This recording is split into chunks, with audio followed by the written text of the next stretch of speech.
Well, good morning, everyone, and it's good to be with you again on this very wet Thursday. As I look out my study window here, it's pouring with rain. Now, I mentioned last week that we're just going to try something new for a couple of weeks, see how it goes, and I'm going to be trying to deal with questions that you send in that might be particularly on your heart.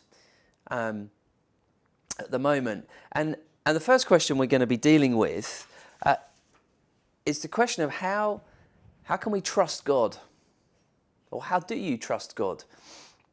Yeah, how do you trust someone who is unseen and unproven?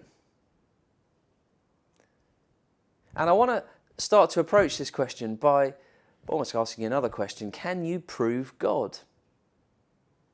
Maybe you're tuning into this and that is a question that you've asked before. Can you prove God? Or maybe you are a Christian and you've got a friend who's asked you that question. Can you prove God? Well, the immediate answer is no. Well, not in the scientific sense, anyway. You know, if we think about our lives, you don't live your life on the basis of what you can scientifically prove or not. Things like love, equality, the past, you can't scientifically prove them. There's no equations or such the like to prove them. So the question we need to ask is there a good reason? Is there a good reason to trust God? Well, two thoughts and reflections. First one is this. If we look around us and you look at creation, you just see how wonderful and intricate and diverse it is. I mean, we are very blessed here in Houghton to live in such an amazingly beautiful area. I'm just looking out now of my window, seeing in the garden trees and grass and all kinds of things. And their existence is almost balanced on a knife edge. You know, you upset some tiny part of this system and it has a huge effect. And so when you stop and you think about that, there is a good reason to think and believe that there is a creator behind that we haven't just emerged here on this planet by accident.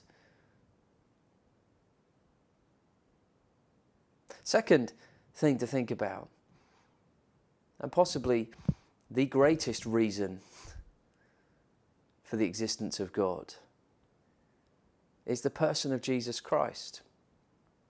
God himself come to earth as a man to live and walk among us.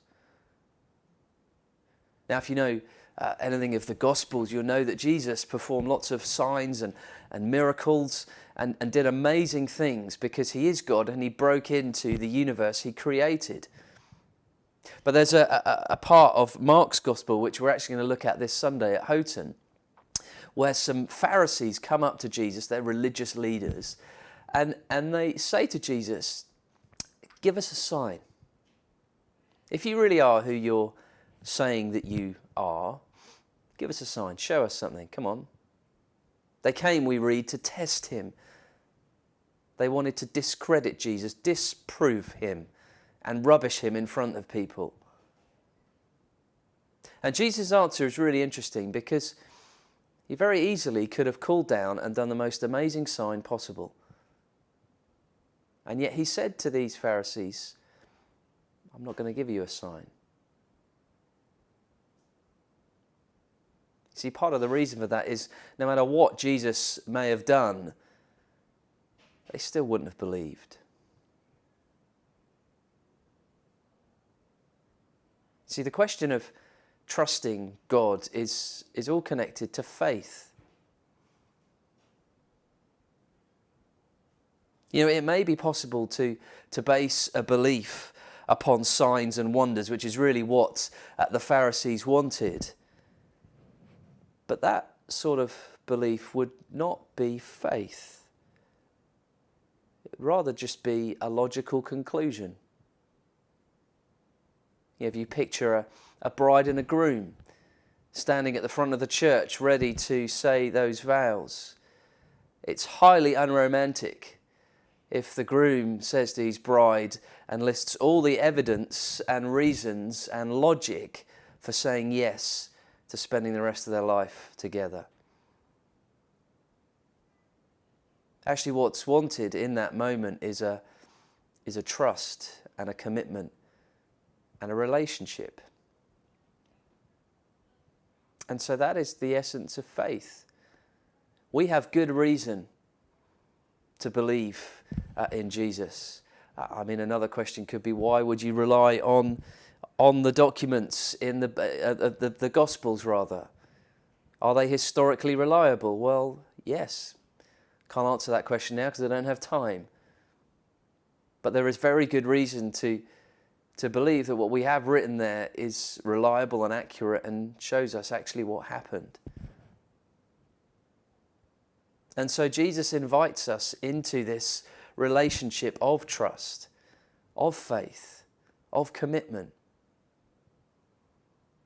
And we may well not have all the answers. We may have times when we think, is this true? I can't scientifically prove it.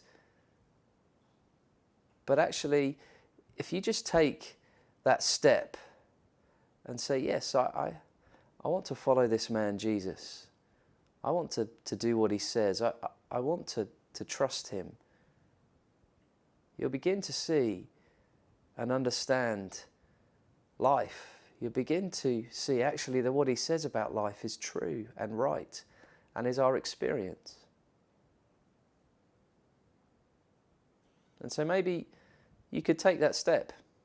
If you've never done that before, maybe that's something you could do. Just start to follow Jesus.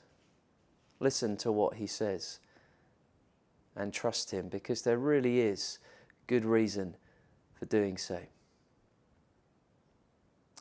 Well, thank you for listening. Do write in with other questions you might have.